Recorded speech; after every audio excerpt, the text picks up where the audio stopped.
LeBron James is Andrew Montana's Ookie Pookie Bear, as we all have come to find out.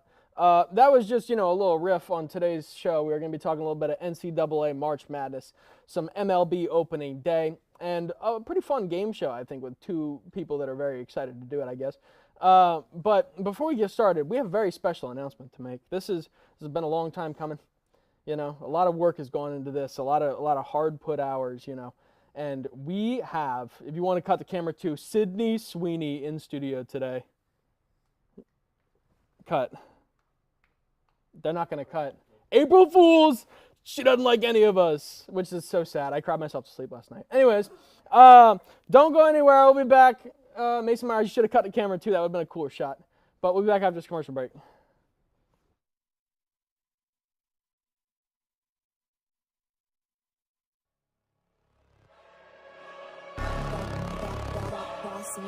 Things gon' change when I really hit the field.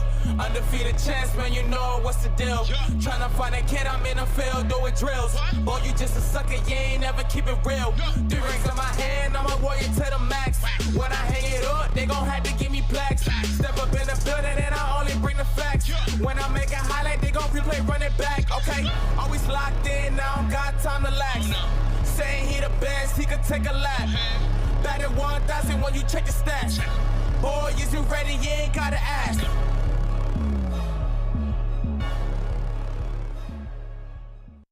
Hello, my name is... So I know I said April Fools, but I was lying. It may be April Fools, on the calendar, but not in my heart. Sydney Sweeney was here. She had to go. She had a movie to shoot. She can't give us all her time. But anyways, we're not going to harp on it too long. She's got things to do, people to see. Not Ty Paton, no.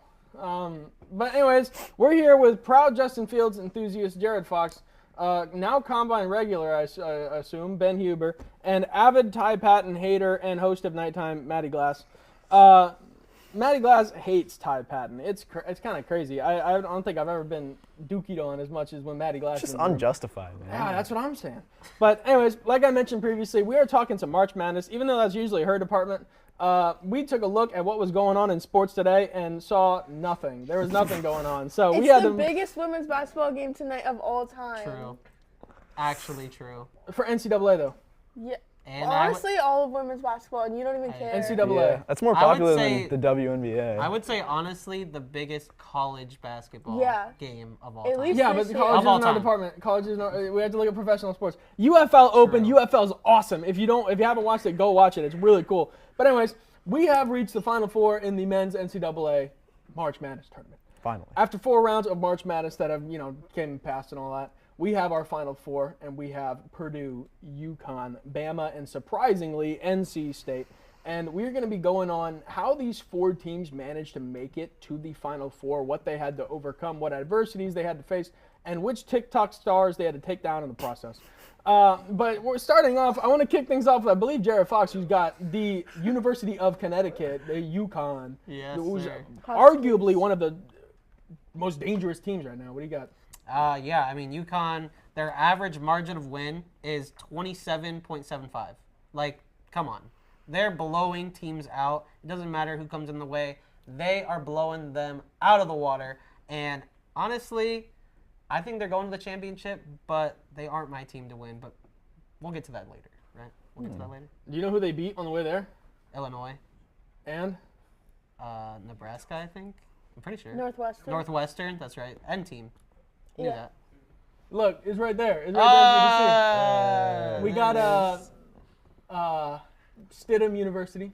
No, Stetson University, Stetson. the Hounders. Northwestern. Stetson's logo? That's the DC Defenders. And Illinois, and there's UConn. They're driving. Lightning McQueen. Oh, I like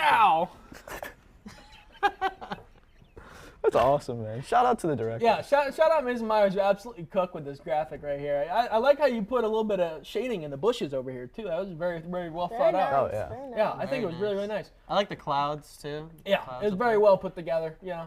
You think maybe he sat down and said, you know what, time to cook? Or do you think it just came to him in a dream or something?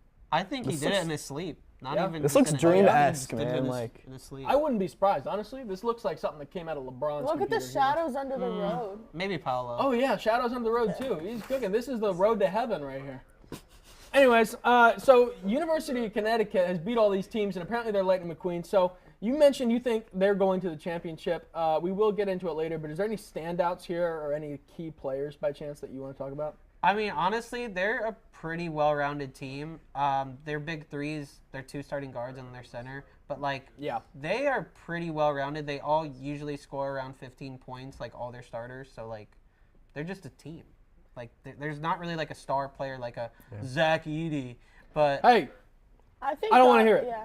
The Illinois game, I think that was the most impressive game. Oh, for sure. Illinois was on fire. They Their shut down offense, and they Shannon. just went on a 30-0 run. Yeah. It's crazy. But staying on that side of the bracket, UConn is going to be facing Alabama, who I don't think anyone thought was going to be here. This is their first time in the Final Four in program history.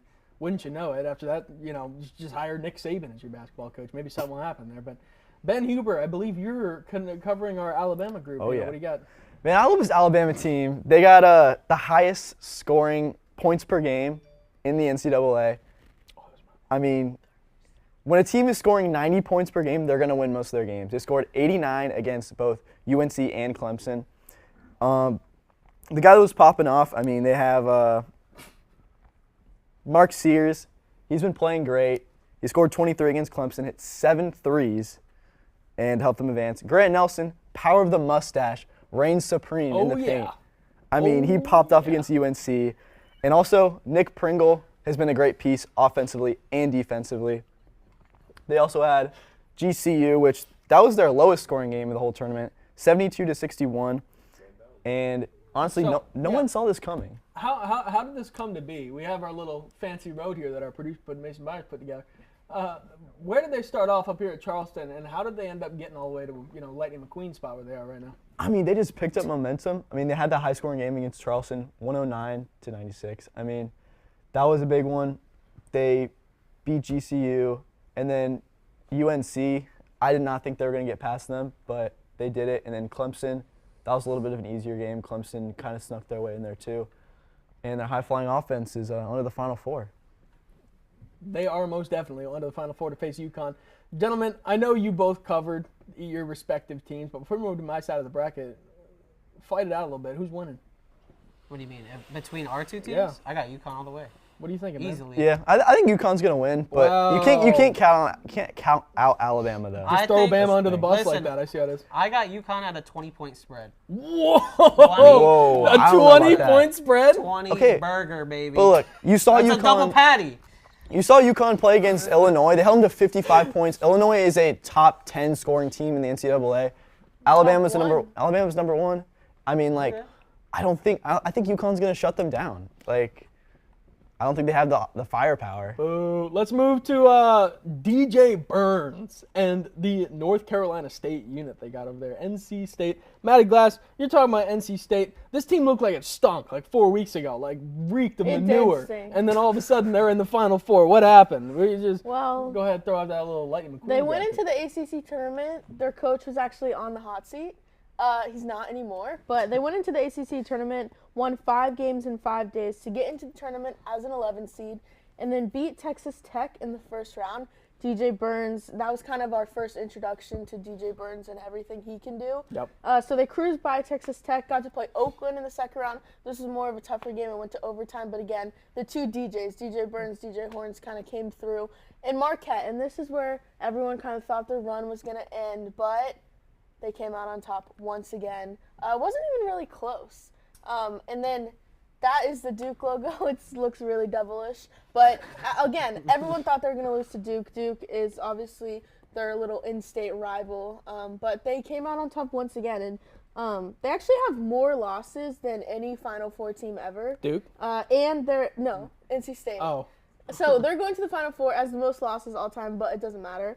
And they actually are only the 7th team to reach the Final Four as a double-digit seed. So we didn't really have any. This was probably our closest thing to a Cinderella this year, although I wouldn't really call them a Cinderella because they're a Power 5 school. But they're on a 9-game winning streak, and they have Purdue up next. And this is going to be their toughest challenge. But, we'll see. I hope DJ Burns just absolutely crushes Zach Edey. Yeah, DJ Burns, I found out the other day, that guy plays 5 instruments.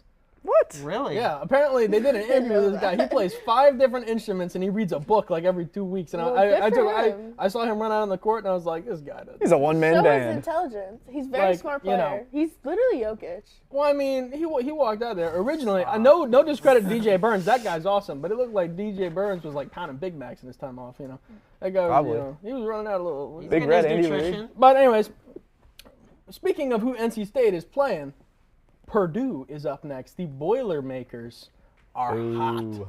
And I talked about this on Nighttime.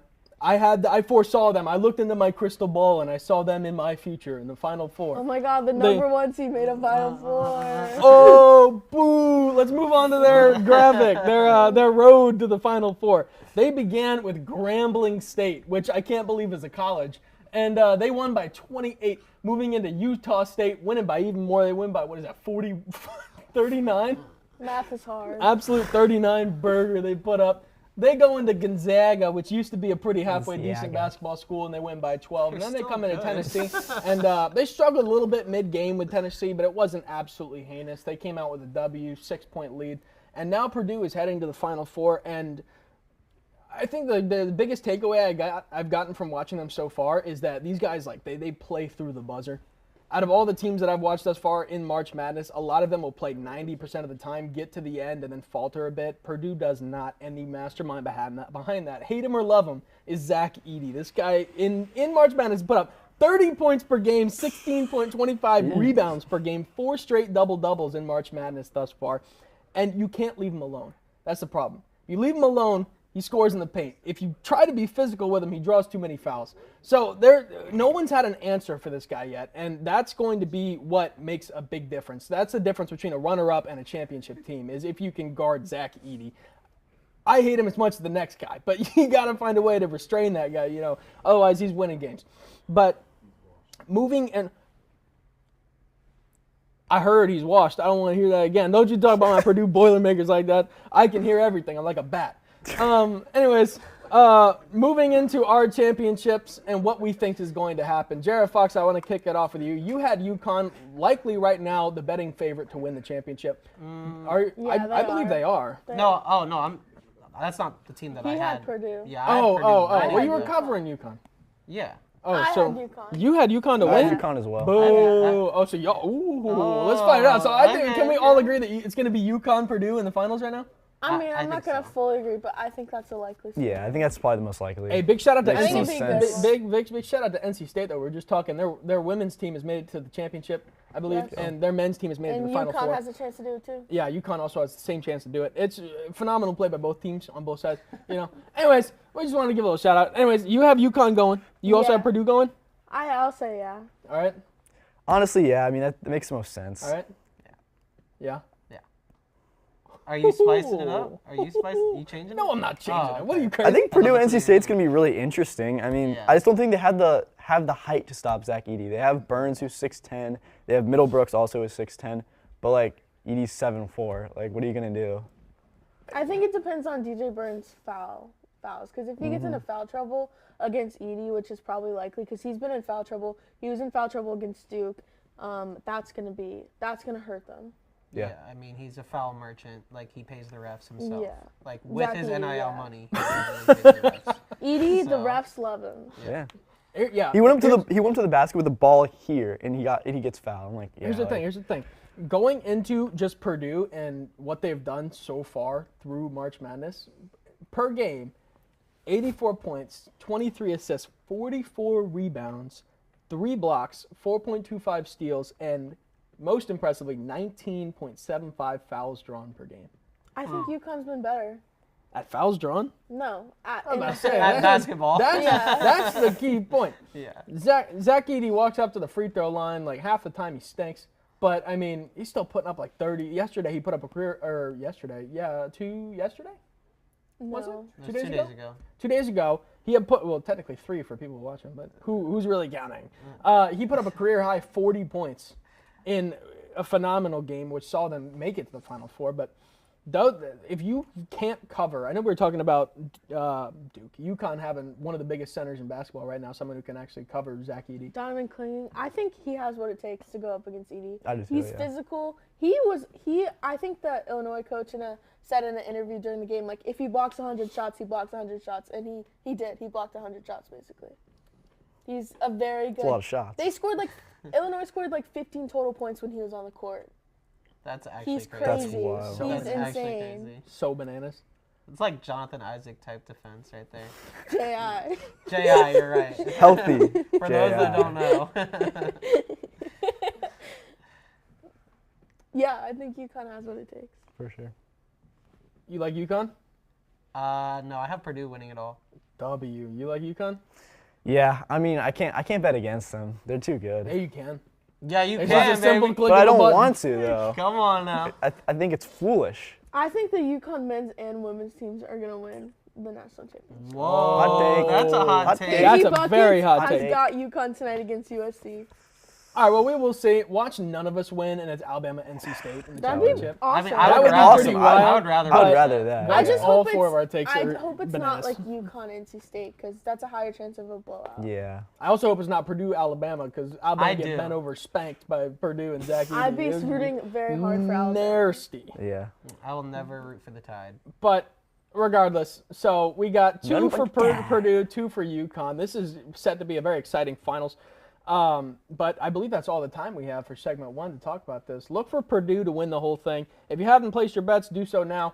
Watch Nighttime on Thursday for more March Madness watch talk. Nighttime on Thursday. We for talk more about March women's Madness. basketball too. Is it on Friday? It's gonna be very exciting. It is on Friday. Pat Pravity's shaking his fist in the air behind camera. He's going bananas. But that is all the time we have for segment one. Thank you for joining us, and we'll be back in just a minute to talk MLB opening day. Don't go anywhere. Hello, my name is Tyler Brownrigg. I hope you're enjoying watching whatever show it is that's playing right now here on Hitting the Field Network. And if you're interested in more of our shows or want to know more about the one you're currently watching, don't worry, I'm here to tell you. Our week starts off on Mondays with HTF Bets, hosted by the Bets Boys, Andrew Montana, Ezra Hines, and Giovanni St. Cyrin. You can catch that show live Mondays at noon for all things betting in sports. I highly recommend it. And then you can follow it off on Tuesday with The Combine, hosted by the illustrious Ty Paton. If you're in for a more laid-back, kind of podcast-style show, a lot more casual, that is definitely the show for you. Maybe you'll catch some Ty Squared action with me on there. Wednesdays, every week, you'll be able to catch the vlog, learn about what's going on behind the scenes here in the studio at Hitting the Field, get to know more about us, especially the people behind the camera, who they are, and what we do to make these shows every week. And on Thursdays, live at noon, you can watch the main show with me as your host every Thursday, where we'll be covering all of the major storylines for any sport, be it football, basketball, hockey, soccer, you name it, we'll be talking about it on the main show. And then Friday, you can watch Nighttime with your hosts, Matty Glass and Patrick Previty, for all things college sports, especially with a focus on UCF sports and maybe the ones you haven't heard about so often, like tennis or women's track and field. It can be anything college on Nighttime. And if you're interested in joining Hitting the Field and you're a UCF student, DM us on any of our social medias at Hitting the Field, and also give us a follow on all those and subscribe to this channel if you want to catch more of our content. But enjoy the rest of your show. As always, I'm Tyler Brownrigg, and I'll be seeing you on main show. We are back. And opening day of the MLB has come and passed, and I'm joined here with newcomer Edgar Rodriguez, soon to be legend, and absolute MLB expert, as we've come to find out over the past semester, John Warner. John, what's your middle name? Fred. That's pretty cool. We need to put Fred Warner in a pit with pads on, have them go at it. I would win. Nah, I don't. You don't think so? Wow. Hit him with a little domain expansion, MLB intensive knowledge. All right. Anyways, MLB opening day has occurred. It has passed by, and we're going to be talking about some of the biggest stories, some of the biggest events, I guess you could call it, that happened. And I'm going to dive into mine first, because I got real excited about it when I looked into this. So the Arizona Diamondbacks absolutely bent over and spanked the Rockies, kicked the piss out of this team. Like, I have never seen a beating like this before in baseball. This is just this past Thursday, March 28th. In the first 3 innings, Arizona managed to put up 16 runs, including 1 home run, 14 of those runs coming from the third inning alone, which might I add now holds the record for most runs in a single inning on opening day since 1900, which is the start of the MLB modern era. Lord have mercy. Jeez. The Colorado Rockies stink, dude. I have never watched a Rockies game in my life. I don't have to watch any to know that they suck. You know my favorite part about the entire series, really? I think it was on opening day in the midst of that huge third inning. They panned to Chris Bryant over at first base, who is playing first base for some reason now, I guess because he's not good enough to play Catching outfield. butterflies. But he's literally just staring off into space, like a 1,000-yard stare, and he's probably thinking was this $300 million contract I signed worth this? Is it really was it worth this? I've won, but at what cost? At what cost? Real question: would you rather have a $30 million, just say 10-year contract to play for a perennial World Series team, or a $300 million contract to play for one of the worst teams in baseball? Serious question. What would you rather have? It's hard to turn down. Right. If you know. I mean, well, I think the real question is how badly do you want that bowling alley in your house? Because, he's got to want it pretty bad to sign with the Rockies. You just bowl your sorrows away and. Man. Oh, was bad. Robot dog that can fetch you more Miller Lite from the fridge. Well, it's Coors Light in Colorado. Heinous. But regardless, Arizona finished with a batting average of .450, well above the 2023 league average of .248. Although there are a few standout players, I think nearly every athlete on their roster made a contribution to them winning. And I won't harp on the Rockies for too long, but Jesus, Lord have mercy, it was quite a beating. It's going to be a long season. It is going to be a very long season. Besides, Chris Bryant maybe and Nolan Jones, I don't know what else the Rockies have. So Nothing. Buckle up, Really. Colorado. Depression. It's going to be a long Sadness. altitude. Yeah. But John Warner, go ahead and give the folks your little rant here. We're going to give John Warner about 5 minutes, because I know bro's going to go crazy. Okay, so on Thursday, if you'll recall, avid viewers might remember that Tyler Brownrigg sat at that desk right back there and told me that the Yankees were his hot take team, and I disagreed. I said, no way. The AL East is too crowded. There's too many good teams in the American League. There's too many question marks on the Yankees. But did they show up this past weekend in Houston? Yes, they did. 4-game sweep of the Houston Astros, who has been arguably the American League's best team over the past few years. And it was spearheaded by their newest, biggest acquisition, Juan Soto. Soto got 9 hits in this series. I believe he was 9 for 17, which equates to about a .529 batting average. So that's an insane tear. Had a home run, had a double, 4 RBIs, 3 walks. And the most telling stat of this, I believe, was that he had the go-ahead RBI in 3 of the 4 games. So not only is he getting clutch hits, he did it repeatedly, over and over again. So just an absolute Astro killer in this series. He killed the Astros back in that World Series when he was with the Nationals in 2019. So good start for the Yankees. They're 4-0 for the first time since 2003. So could this be their year? I don't know. I mean, It better be. hate to overreact. It's just 4 games in, but maybe the Yankees can make some noise this year after all. It's only 4 games in, but let me tell you, as a Yankees fan, that was fun. That Oh, was yeah. fun, especially in Houston, where we have some pretty bad memories. Mm-hmm. That was fun. That was fun. And not only Juan Soto, Oswaldo Cabrera as well went off. In the first 3 games, he tied up the game for the Yankees since they went behind in the first 3 games. Just a little, cardiac test already in the first 3 games. But man, that series was fun, and who knows where the Astros go from here, Right. I know you're looking for a logical explanation. Maybe the Yankees are so good, they came and actually won.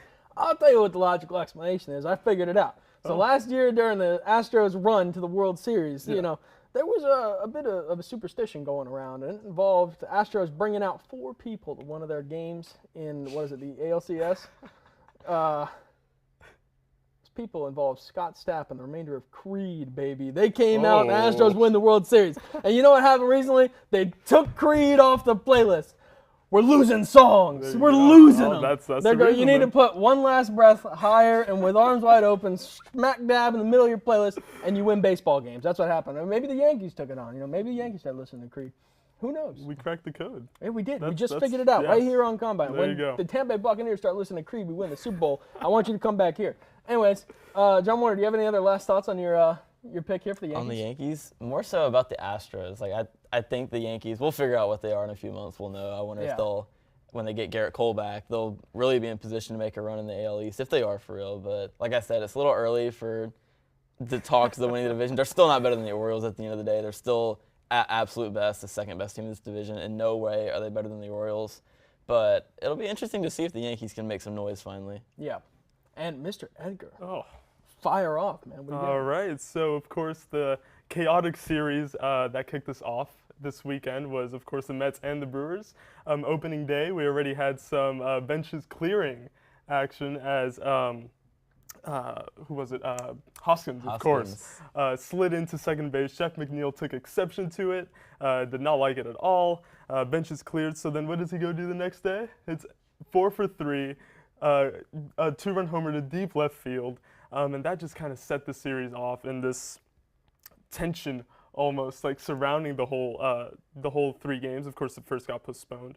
But the Brewers went off. It was similar to the Diamondbacks, a little, toned down, but still dominant from the Brewers. Yelich still around, hit 5 for 11.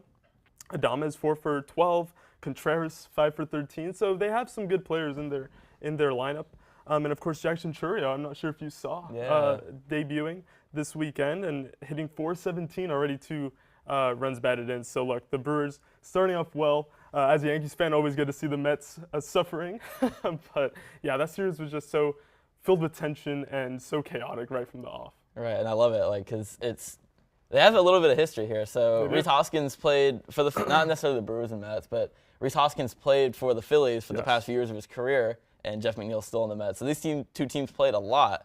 And so Hoskins knows about Jeff McNeil. He knows how to get him agitated. And I think this was really like a message sent to him. Because if you go back and look at the slide, it is it's not an illegal slide, but it's also not a clean one. It was a late slide. It was a late slide. It wasn't illegal at all. But to be honest, I'm here for it. I love any kind of baseball beef. When the benches come out, that's just great for the sport. So especially when he makes Jeff McNeil mad, I especially like I like seeing him 100%. Mad. And John Warner, you are our go-to guy in the field of baseball for the most part. So with a little bit of short time we have on the clock before we got to head over to segment 3, I wanted to ask you, what was your biggest takeaway from opening day? Biggest takeaway? Yeah. I think that the Braves look really good. I like they took 2 out of 3 from Philadelphia. Should have swept, but they had an amazing game against the Phillies bullpen in Game 1, and the same thing, they knocked around Nola in Game 2. So they look really good, especially right off the bat in Philly, where they got eliminated last year. So that was a really great start to the year for them. Yeah, and excellent. And soon-to-be legend Edgar Rodriguez and MLB expert John Warner. Actually, maybe 2 experts we got here. There you go. I'd like to thank you for joining us on Great segment 2 of the Combine. Yeah, we will be doing something like this shortly, hopefully. And we are going to be moving into segment 3, where we have 2 crazy people coming on to guess names from emojis. Very fun. Jack, buddy, why are you here? I don't really understand why I'm here. I got called a delusional fan. I just don't understand why I'm delusional if I think Kirk Cousins had the best mustache in the league. Well, Jack, buddy, I don't want to be the one to tell you this, but I don't think anybody looks cool in handlebars. But they're back, man. They're back. They're not. They're not. Sometimes you just got to face the hard truth. It's right there in front of you. All these people, they're calling you delusional, but sometimes you got to worry about, am I projecting? Is it me? And in this Let me case, tell you something, bud. It could never be me. Anything I say is factual and truth, and that's why the Vikings are going 16-1 this year. Organization, you have to look at your roster and say, I've had Kirk O'Duggins for 6 years. Maybe it's time to move on. There is no moving on from Kirk Thuggins and Justin Jefferson. Do you think that maybe this all started just because of a little disappointment? Nothing has started. This is how I live, and I am not delusional. I'm a prophet. Today's game show is going to be a fun one. We're looking at a couple lists of emojis, each set of symbols corresponding to a particular professional athlete. And we've got Jared Fox, the avid Justin Fields enthusiast who was here earlier, and Mathew Bracker, Denver Broncos fan. Our Steelers and Broncos fans here, yeah. So, gentlemen, are y'all ready to make your picks? Yeah. So we're gonna go ahead and get started. Except we won't be doing that because it's April Fools. I screwed both of you over. It's time to take a look at the Steelers and the Broncos and why they're so terrible. We're gonna be diving in and making you sit through pain and torture and hell on earth. Let's go into this. So first, let's talk about the Steelers. Okay. We got to I take mean, the we're- cat out of the bag. we're good. Y'all have won 6 Super Bowls and made 8 appearances. You got to take the cat out of the bag, all right? So Yeah, that's good. That's pretty good. But they haven't won anything. They haven't been to the big game since 2010. It's been 14 years. Lord have mercy. My sister hadn't even developed a conscience yet since the last time y'all went to the Super Bowl. It's bad. And now, you know, while we mention that, let's talk about Tomlin. I'm not going to say Tomlin's a bad coach. Tomlin's a good coach. You know, he's never finished a season with under a 500 record, which is quite commendable. But in the last 6 years, he broke 10 wins twice, and both times he was handed a big fat L in the wild card round, which Who are the starting quarterbacks? I'm not saying he's a bad coach. I'm just saying if you go get me a coffee and bring it from Foxtail, don't try and convince me it's Starbucks. It's not. Who are the starting quarterbacks for those games? We're gonna get into that, but we're starting off small. We're moving into it, and before we get out of there, after that, we're gonna dive into baby hands. We gotta talk about baby hands. Please do. I can't let y'all get off the hook with this one. In the reach of the decade, in 2022, That the is Pittsburgh Steelers took Kenny Pickett with the 20th pick in the first round of that draft, set to start following the retirement of Steeler legend Ben Roethlisberger. Yinzers rejoiced everywhere. Hooray! We had our is not savior. true. That is we not had our true. man. He was here. is not true. And that was until Kenny Pickett barely managed to put up 13 touchdowns, 13 interceptions, and somehow fall short of 4,500 yards through 2 seasons and 25 games, which is absolutely atrocious. And they ended up getting a new quarterback this year, but 2 new ones. yeah, we're focusing on one, and we're going to be diving that after we move sides, because Mathew Bracker, I can't let you get away with this, man. No, we're diving into it. Y'all won a Super Bowl more recently than Pittsburgh, Yeah. so congratulations. You managed to wheel out the corpse of Peyton Manning and beat Super Cam, the only man with more CTE than Antonio Brown. That's So not true. no, That's not true. after Manning, y'all found your replacement QB. Paxton Lynch, baby. Brock Osweiler, Oh, Trevor yeah. Siemian, Paxton Okay, Lynch, yeah. Case Keenum, Joe Flacco, Teddy Bridgewater, and Drew Lock. Comeback player of the year. Over like 4 years. God almighty in heaven, strike us down with lightning. We can't watch it anymore. It's been terrible. You also forgot Russell Wilson. Here's the thing. Finally, Denver finds their heroes. And I'm going to use it now. Shitty quarterbacks were your Joker, and Russell Wilson was going to be your Batman. But as Russ left Seattle, we found a certain saying to ring true. You either die a hero or live long enough to see yourself become the villain. And much like Jared Leto's Joker, or Heath Ledger's Joker blew up a hospital, Russell Wilson blew up the Broncos. $100 million in dead cap for the remainder of your future, your life. You're going to be kissing Russell Wilson's feet. So, maybe instead of $100 million, I should say unlimited dead cap. You're never getting away from it. Never. It's going to stay with you forever. This isn't happening. So fittingly, after being cut, Russell Wilson goes to Pittsburgh. Where else? The Jared Fox's team to stink up their franchise and be terrible. God, wouldn't you know? 1 But million. the funniest 1 thing million. about Denver might be the trades. We need to look at this. Between the acquisitions of head coach Sean Payton and quarterback Russell Wilson, you managed to give up 3 firsts, 3 seconds, and a 5th, netting a 3rd, a 4th, and the worst QB head coach duo I have ever seen in my entire life. That's That's giving up 3 years of 1st and 2nd round picks, definitely giving top up 3. your future. That's like an entire college tenure. Matthew Bracker went to college to cry and pay tuition. That's all that's happened. Denver sucks. They're horrible. But so I'm calming down a little bit. My heart's racing. Catch your breath. Matthew and Jared, you came on expecting emoji segment, but in reality, Mason Myers and Nick Cohen were cooking. They were letting you know. So do you have any final words? I think what they were cooking ended up being pretty delicious. That was pretty It was- good. yeah. That was pretty good. I think I'm not gonna lie. I think I'm quitting HDF, but I deserve it as a Broncos fan. I hate my life. Yeah. No, y'all had pick 12. There's a light at the end of the tunnel. There is not. Bo Nix? For JJ? Bo- Y'all are gonna be just like the Steelers and reach on a quarterback in the first round. Yay. It's just a cycle. It's just a cycle that never ends and never gets better. Maybe they'll end up trading 5 firsts and 5 seconds to get the ghost of Michael Penix with torn ACL. Oh, he's good. God. He's good. And He's over actually there really with good. Steelers Nation, you know, maybe y'all will win a Super Bowl in 2055, but for the We'll still foreseeable have more future- than the Bucks. Oh, you can't do that to me. You got him. You can't do that to me. Oh my God, that hurts like a knife in my heart, dude. Like, oh, that's bad. But hey, we won one like what 3 years ago. It was fantastic. But Are we sticking around for segment 4, emoji section? unfortunately not. Maybe we'll do it next week. But avid That's Denver easy. and Pittsburgh haters, it's been a pleasure to entertain you. Everybody else, April Fools. This has been the Combine. They have been Jared Fox and Mathew Bracker. I have been your host, Ty Paton, and we will catch you next week, same time on Hitting the Field Network. Take care.